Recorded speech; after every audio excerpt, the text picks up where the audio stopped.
Hey everybody, Ozarko here. So now LA Times is mad that Republicans are specifically speaking up against anti-white racism. Why are they? Well, why would they be so upset about that? Well, because it's calling them out, specifically the entire left-leaning media, which is the vast majority of it, and academia, Democrats, pretty much all of the major leftist institutions that are the non-productive entities of society that are openly, unabashedly anti-white, and I mean pretty much everything they do, their entire philosophies. They've always been open on this. There's no hiding it. They want to deconstruct, undo our entire identity, and rebuild our identity the way they want it to be.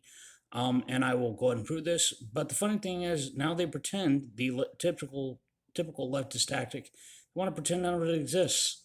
That they didn't say these things for years upon years upon years.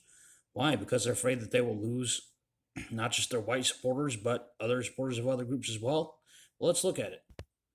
They say that the Republican Party used to say that they were colorblind, but now they're talking about issues facing white people and other.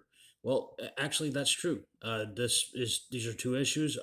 The whole rule of so-called colorblind, treat others the way you want to be treated. That is the golden rule. Doesn't mean you don't speak up about issues facing specific groups of people, especially when they are targeted against specific groups of people. Republicans have been talking about all the issues facing specific groups, Black Americans, and the issues of culture. They just don't like the way the media does not like the way that's talked about. The bigotry of low expectations from the left. The left doesn't like them talking about that. They talk about Asians being attacked on the street. Again, they don't like Republicans, conservatives talking about that because it's not the way that they want it. And that is specifically the problem. If you don't talk about everything the way that they want it, you are a racist, bigot, white supremacist, etc. You speak up about issues facing white Americans in general. You are racist, bigot, white supremacist, etc. Fill in the blank. That is the problem in and of itself. This entire Kafka trap, and yes, that is an actual occurrence that happens. So let's look at them. Right here, they say that if you speak up about the problems with the open border, falsely conjured images of an open border, well, it is. 2 million people have illegally crossed into the country. Democrats are especially allowing it. Democrats have openly said many, many times over, just Google it, look it up if you want, that they want to do this to make America less white. Diversity, the word diversity, saying diversity is our strength, only applies to white people, communities, states, countries, etc., around the world. I mean, again, that is undeniable. How come diversity only has to mean less white? So, yeah, that's specifically against us. It's anti homogenous, specifically anti white. There's no arguing that. So, another thing about that, to speak up about something against you is automatically white supremacist. I mean, I want you to think about that for a second. Think about the power move that's being used against you, your family, your kids. Just a few days ago on CNN, a hit piece against people who are white, who are Christian or nationalist, any of these above. If you are each three of these things individually as separate facets of your life, oh my goodness, you're a racist. An entire hit piece on CNN over it. The Atlantic, just 20 years ago, the absolute top result for white people on Google 20 hours ago, a world without white people. What does it mean by that? Well, they say that white people are literally just a social construct. That is factually not true. We have common European ethnicity, ancestry. We have a common language, common European language, common European extended diaspora, European culture. All these are the three historic and archaeological, factual, measurable, scientific definitions of a group of people. Just like Black Americans are a group of people by all three of the same metrics, albeit maybe with some different subcultures, differences, dialects, etc., based on geography, all of these various factors. But you can see written in 2006 and then perpetuated again in 2019, still throughout the media, and saying that white people were only invented to oppress non-white people. So our entire identity is only about white supremacy and oppression. So, and also this thing of calling calling it white supremacist when we speak up about any issue that faces white people in general or directed against white people, saying you're racist, white supremacist. Well, white supremacy was an actual philosophy in the 1800s. They have expanded racism, which used to have a very fit specific definition, and they have expanded white supremacy to fit anything regarding white people today in our entire identity. Don't believe me? Here's the actual source of this modern philosophy. The white racial identity model has undergone many names, critical race theory, etc.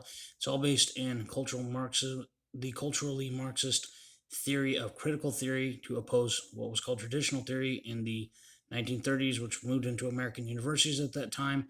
You notice all the language in common, which is traced back to here. Again, this is just one form of it. It is. It says it is literally to force white people to acknowledge their ongoing role in systemic racism by how they unknowingly carry it forward, how they do it every single day. By living your life, you're carrying forward racism by your own identity, and your entire identity, as we saw there, was supposedly a social construct to oppress other people. So you must disintegrate this. Yes, it actually uses that language to disintegrate your identity and rebuild it in a way that they say you are supposed to in order to undo these systems of whiteness. In other words, you're supposed to hate yourself, loathe yourself. Yes, it does say that in here. It encourages the feeling of guilt or shame to be experienced by the individuals undergoing the so called anti racist training. But if these emotions are dominant, then you can move towards the reintegration stage. Because here's the thing, the stage before this is called the disintegration stage. They're going to literally disrupt, that means to break, disintegrate your white identity and rebuild it in the anti racist way that they want. This is why those terms, anti racist, is so politically loaded and really manipulative and toxic against, again, all white people. This has dominated for the last 30 plus years. This was invented and built on the system of the concept of white privilege. Those, I believe, published in the late 80s on kind of some silly article, the invisible package of white privilege that people don't know that they have. And then your own accomplishments are counted against you as privilege. The more you accomplish, the more it's privilege, the more racism, the more it must be taken away from you. And I can objectively prove that here. Published just about a year ago in Forbes. Why do colleges dislike men? But keep in mind the rants are specifically at the bottom against white male privilege. And as you can see, we just looked at the very foundational ideologies. It's undergone many names. It has undergone many. It says right at the bottom of that Wikipedia page, it's undergone many transformations through the years. Critical race theory, whatever you want to call it. And they say, oh no, these things aren't taught. But then they say the principles of these things are taught. That's the old language of they say that they're not doing it when they've actively been doing it for years. So you can see the top article right there. 12 years after starting college, white men have paid off 44% student loan debts. That means about 8 years after they've apparently gotten out of college. Now, on average, they pick it is more difficult for them to get into college. 34% of white men actually had to lie about the race in order to get into college. It's not because they're doing so poorly, it's because the standards for white men were so much higher that they had to lie about the race to get into college. So that proves white discrimination right there. But then beneath that, look how this is framed.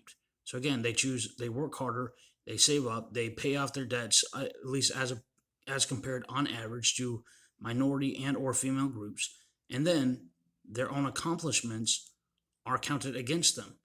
Look beneath that. Student loan holders more likely to be women and people of color. And then at the bottom, from the ACLU, student debt is a racial injustice issue. Here's what President Biden can do to fix it. So eliminate college debt, but specifically eliminate college debt for females and or people of color. So then they say that no, we're not actively discriminating against white males. We're not actively peddling things that are openly and blatantly anti-white and against the white identity and wanting to undo whiteness. Some of them actually use the language undo whiteness. Others obviously use this blatantly negative. Just Google the word whiteness, scroll down, Google white people, scroll down, and you will see pretty much absolutely nothing but negative results. So, yeah, you can see why the LA Times is upset about why Republicans are finally openly talking about anti white. I'm not going to use the word racism. As you can see, the word racism itself is something specifically used against us, and really almost exclusively us. Numerous articles written on that because they have been the ones peddling it. Again, this is undeniable. Look at everything. Now, we're not in equality anymore. Now they talk about equity. In other words, you must lift up everybody except us because, privilege. And again, I showed you how your own accomplishments through your own labor, hard work, responsibility are then turned around against you to claim it is a result of privilege because of statistical accomplishments. And this will apply to everyone else as well. So, no, there's absolutely no denying it. They're just mad that it's being called out. And then they're pretending they haven't been saying these things for the last 30 something years. Again, it's undeniable. You're just mad that it's finally being called out that white people are finally had enough. To say that a white people are not diverse enough and diversity is our strength, implying being white and being too white is weakness, yeah, that in and of itself is openly and blatantly anti white. And for goodness sake, if the conservatives don't openly start saying this, you're going to lose the white vote, and you absolutely deserve it. If white people are a group, and we are, if white Americans specifically are a group, and we have the right to collective interests, just like every other group. If something negatively affects us disproportionately, then you cannot call that white supremacy. Unless, well, you're blatantly trying to be anti white. That's just the fact of it. This is Ozark Gilman. Y'all have a good one.